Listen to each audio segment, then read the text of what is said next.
In the misty hills of feudal Japan, there lived a young samurai named Yuki. Yuki was not lazy. In fact, he possessed a mind sharper than any blade in his village. He was a student of the highest caliber. He spent his days surrounded by stacks of parchment, studying the geometry of sword strikes and the philosophy of war. He would sit by his window for hours, watching the cherry blossoms fall, imagining the warrior he was destined to become. In his mind, he had already won 1,000 battles. He could feel the weight of the gold medals on his chest, he could hear the applause of his clan, he could taste the sweet sake of victory. Yuki truly believed that this burning ambition, this vivid dreaming, was the fuel that would naturally propel him to greatness. He thought that if he could just visualize the destination clearly enough, the path would reveal itself. But when the morning gong sounded, signaling the time to train in the mud, Yuki hesitated. He looked at the sky and told himself, the humidity is too high today, it will rust my blade. I will wait for a drier afternoon. When the afternoon came, he felt a slight ache in his shoulder. He told himself, a warrior must be at peak condition. I will rest today so I can give 100% tomorrow. And when tomorrow came, he convinced himself that he needed to read just one more scroll on strategy before he was truly ready to begin. He was not avoiding the work, he told himself. He was preparing. He was optimizing. He was ensuring that when he finally struck, it would be perfect. Seasons turned into years. The cherry blossoms fell and rotted in the mud, over and over again.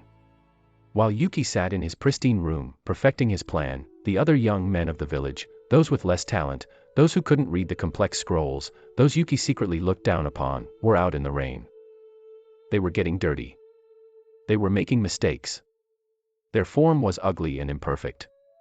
But day by day, their arms grew thick with muscle, and their instincts sharpened into steel. Decades passed. Yuki, now an old man, looked into his mirror. He did not see the great general he had visited in his dreams for 40 years. He saw a man with soft hands and a pristine, unused sword. He realized, with a heavy heart, that his potential had not been a gift. It had been a curse. His dreams had not lifted him higher, they had sedated him. Yuki died with his masterpiece still in his head, a victim of the most dangerous trap in human psychology, the belief that thinking about doing something is the same as doing it. This is not just a fable. This is a diagnosis. How many of us are living in Yuki's room right now? We live in an age that worships potential. We are told that if we have a vision, we are halfway there. But the story of Yuki reveals a brutal truth about human nature that most self-help books are afraid to touch. Yuki's problem was not that he lacked motivation. His problem was that he used his imagination to escape reality, rather than to shape it. He created a gap, a chasm, between his identity as a dreamer and his reality as a doer. When Yuki sat in that room planning his future, he felt safe. In the realm of planning, there is no failure. In the realm of planning, you never miss a strike, you never get rejected, and you never look foolish. The plan is always perfect. But the moment you step out into the mud, perfection dies. The mud is messy. The wooden sword bruises your ribs. The real world is full of friction and resistance. Yuki chose the comfort of the perfect theory over the pain of the imperfect practice. He discovered, as many of us do, that motivation cannot bridge the gap between wanting and doing. In fact, waiting for motivation is the very thing that keeps the gap wide. We tell ourselves, I'm not procrastinating, I'm researching. I'm not stalling, I'm waiting for the right software. I'm not afraid, I'm just waiting for inspiration to strike. But let's look at the reality. Dreams without action do not just waste time. They actively erode your spirit. Time, once lost, can never be reclaimed. The larger our goals become in our heads, the more overwhelming they feel in reality. The mountain looks so high from the window of our mind that we become too terrified to take the first step. We drift. We float. And slowly, the greatness we promised ourselves fades into a quiet, dull regret. But why does our brain do this? Why do we sabotage our own glory? To understand how to break this cycle, we must look at the neuroscience of the dreamer's trap. When Yuki told his friends about his grand plans, or when he visualized his victory, his brain released dopamine. Most people think dopamine is a reward for achieving a goal. But neuroscientists know that dopamine is actually a reward for the expectation of a goal. When you vividly imagine your success, when you tell people, I'm going to start a business or I'm going to run a marathon, your brain gives you a premature reward. It gives you the chemical feeling of satisfaction before you have done a single minute of work. This is called the illusion of competence. Yuki felt like a warrior because he read the scrolls. His brain couldn't distinguish between the simulation of battle and the reality of battle. He felt the satisfaction of the win without the suffering of the training. This creates a dopamine prediction error.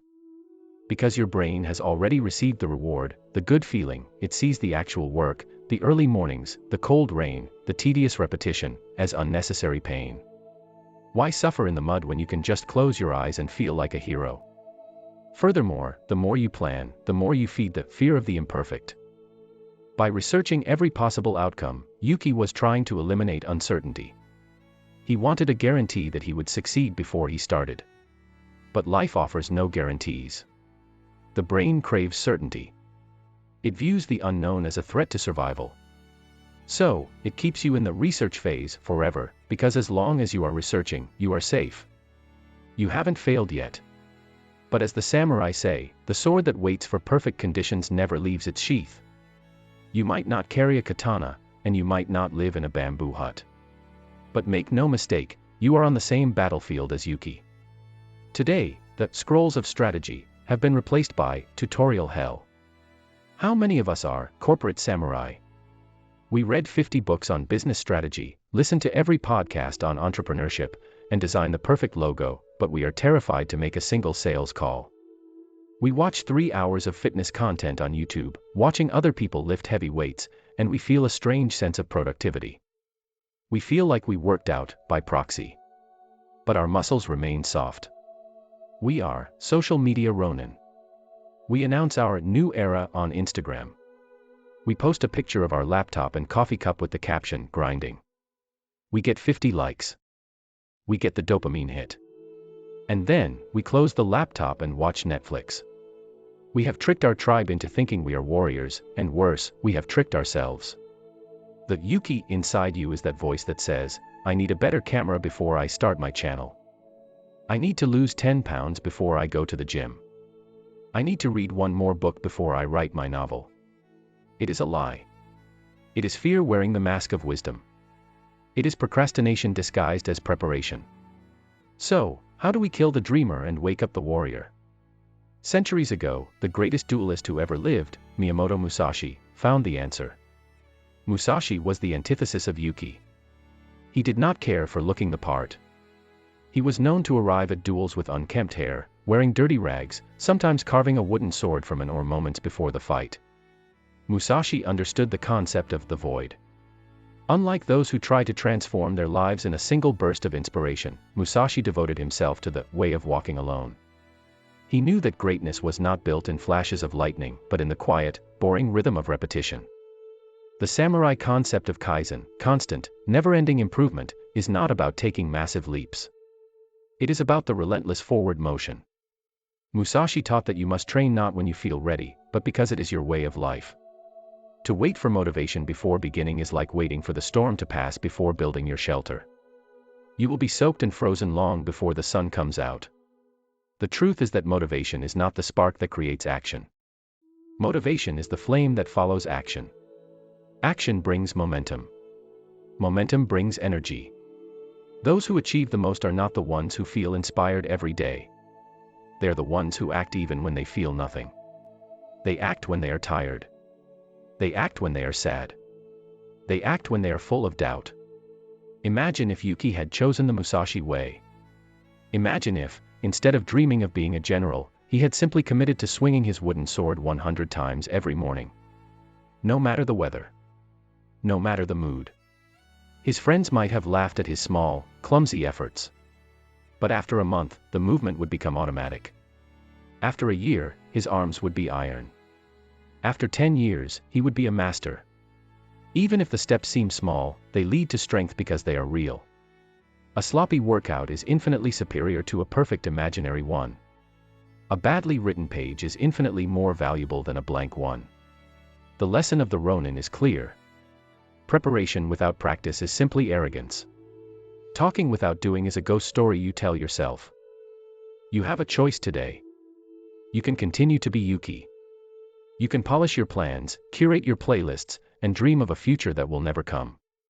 You can stay dry, warm, and safe in your room of potential. Or, you can step out into the rain. Here is your battle plan to break the curse. 1. Silence the announcement. Stop telling people what you are going to do. Deny your brain the cheap dopamine. Keep your goals secret. Let the results speak, not your mouth. 2. Embrace the ugly representative. Give yourself permission to be bad. The first draft should be terrible. The first workout will be weak. Do it anyway. Lower the bar so low that you cannot fail, then step over it. 3. The 5-minute vow. Do not commit to a lifetime of mastery. Commit to 5 minutes of action, right now. Once you start moving, the friction disappears. Yagyu Muninori, the great teacher, once said, if you wait for the right moment, you may wait forever. Your life is not a dress rehearsal. There is no audience waiting for you to be ready. There is only the passing of time. Do not let your dreams become your regrets. Do not let your ambition become your cage. Retire the dreamer. Wake up the warrior. And begin. What is the one thing you have been planning but haven't started? Write it in the comments. Then go do it.